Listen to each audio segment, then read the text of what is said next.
now back to him. Will you please stand for the moment of silence and pledge, please? Mr. Malcolm, would you please lead us on the pledge of allegiance? Pledge allegiance to the flag of the United States of America and to the republic for which it stands, one nation, under God, indivisible, with liberty and justice for all.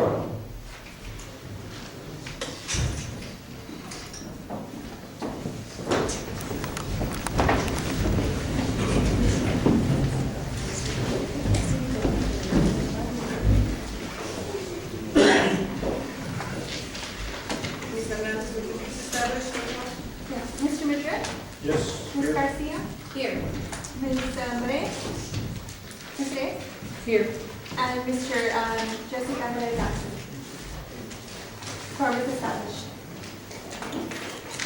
The regular agenda, number 4, introduction, first reading, calling for a public hearing for an ordinance of the City Council of the City of Socorro, Texas, proposing amendment to the city charter calling an election on said issue, providing for public notice and an effective date and other matters remainder thereto.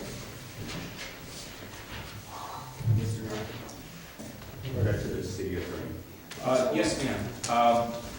You're all aware, and it's been widely publicized, the 29 January opinion of the Attorney General, which indicates that the Senate Bill 100, as it authorized the city to move from a 3 to, or from an odd number year term to an even number year term, might not have been, or might be found by a court not to have authorized the city to change from 3 to 4 year elections, and that in the course of changing from 3 to 4 year elections, the staggering process, which was also authorized by Senate Bill 100, could not exceed 48 months. So basically what the Attorney General ruled as a hard ruling is that you could not transition from May to November as 4 years because it would exceed 48 months. They defined that as 48 months and not within the same year.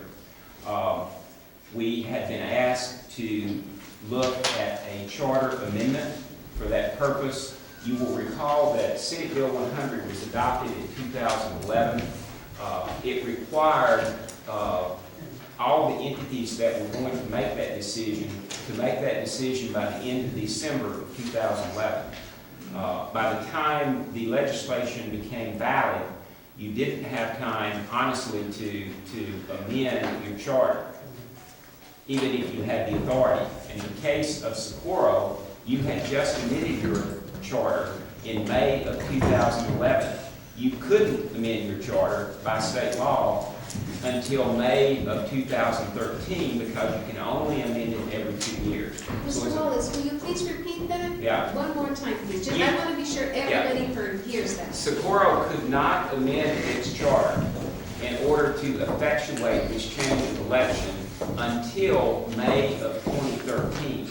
The reason for that is because in connection with the election which you conducted, the special election in May of 2011, you made changes in the city charter. The state's law prohibits you from changing the city charter more often than every 2 years. So it was impossible to have changed the city charter and conducted a city charter election until 2013. Okay? That's what this is proposing, is that as of 2013, it would propose a change in the city charter to move the election times from May until November. The reason that's important is that the state has now set up the law. If you continue to conduct your elections in May, the county is not required to help you with them, so that you have to conduct your own elections.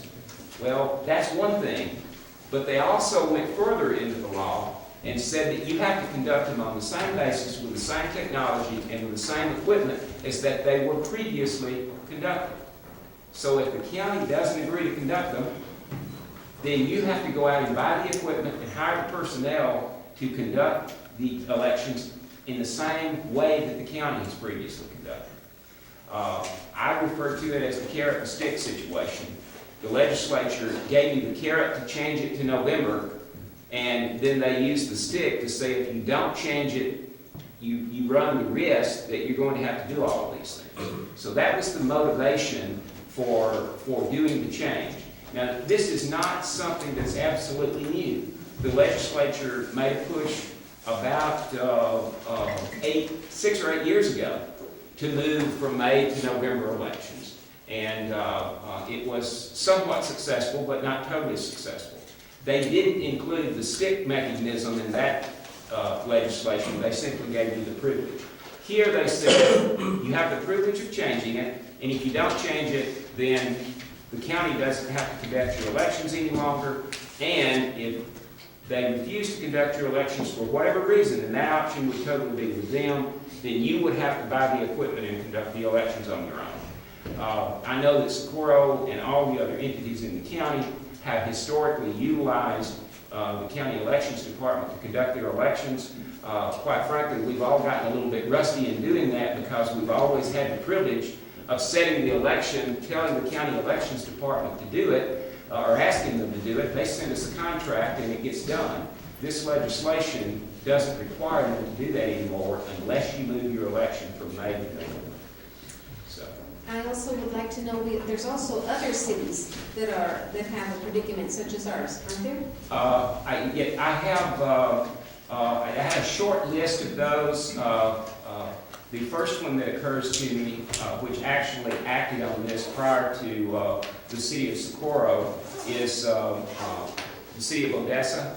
I think Beeman is another city. Bryan, and there are at least South Padre. There are at least 3 or 4 others that we know about. I don't know how many that we don't know about. But there's numerous municipalities in the state that are in this situation. Now, whether they were in the situation that you were, where they didn't have the ability to change their charter or not, I don't know. I don't know their individual circumstances there. I just know that they changed the date of the election and the configuration of terms of office without the benefit of a city charter amendment. Whether or not they were in your predicament where they legally couldn't have changed their charter, I don't know. And Mr. Wallace, what, to your knowledge, what are they doing to remedy their situation? You know, I tried to find out, but I haven't been able to find out, other than they are fully aware of the opinion that came out and are trying to deal with it. I don't know that they formulated a plan yet. I wasn't able to get in touch with any of their city attorneys to find out what perhaps plan they may have formulated, and I doubt if they're acting quite as quickly as you have, with it having come out on Wednesday and you folks deliberating on it on Saturday.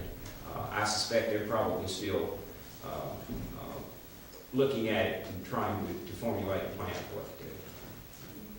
I would like to recognize that Mr. Jesse Ganda is here present in the meeting.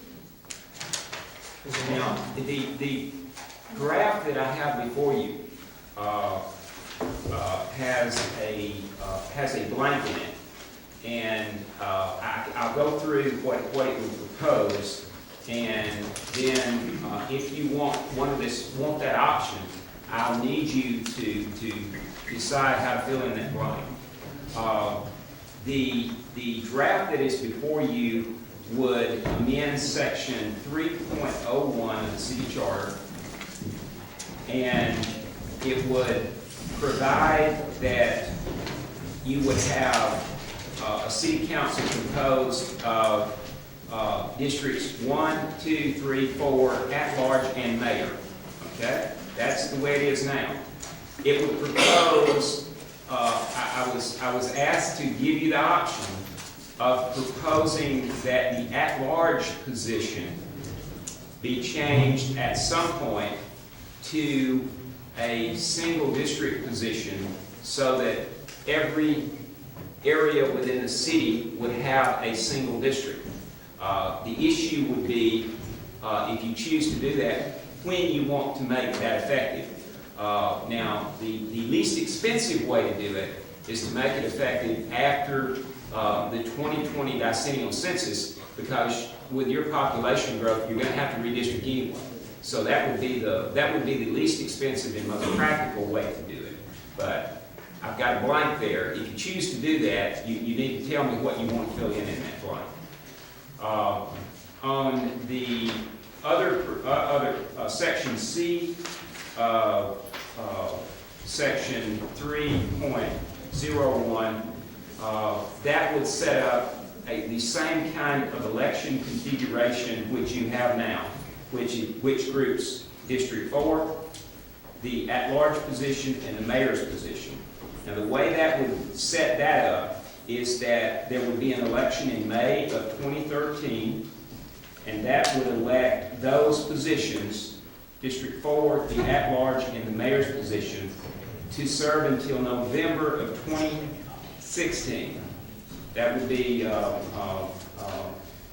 less than 4 years. And then it would create or would set up an election in November of 2013 for districts 1, 2, and 3, and those would serve through November of 2017. The purpose of doing that is to stagger your elections so that you have one half of the council elected in one election, one half of the council elected in the other election.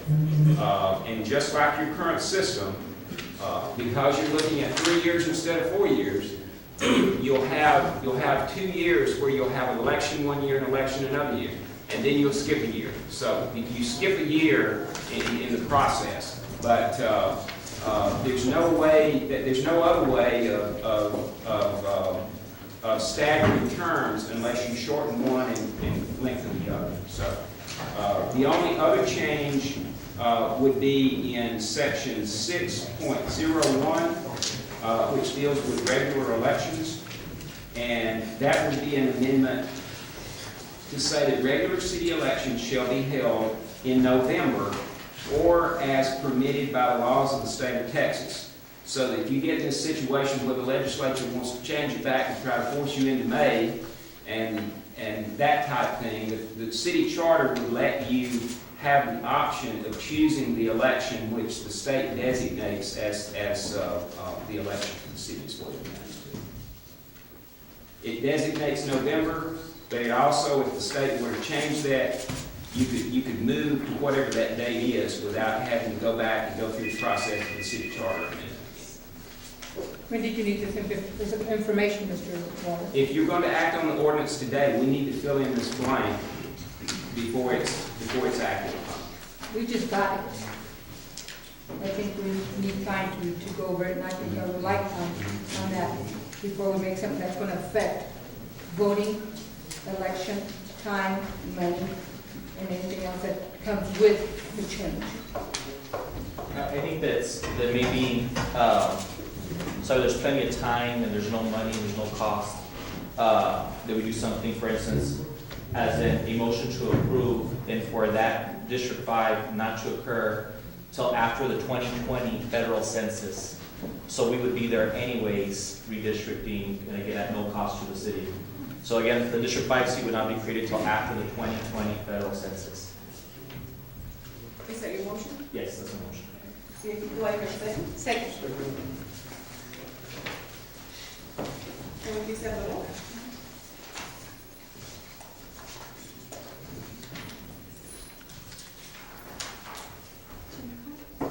Mr. Madrid? Yes. Ms. Garcia? Yes. Ms. Reyes? For the reasons I stated, no. Okay. And Mr. Gunn? For the reasons I stated, yes. Okay. Motion passes. At this time, can I please have a motion to go into executive? Second. Session? Mr. Madrid? Yes. Ms. Garcia? Yes. Ms. Reyes? Yes. And Mr. Gunn? Yes. Motion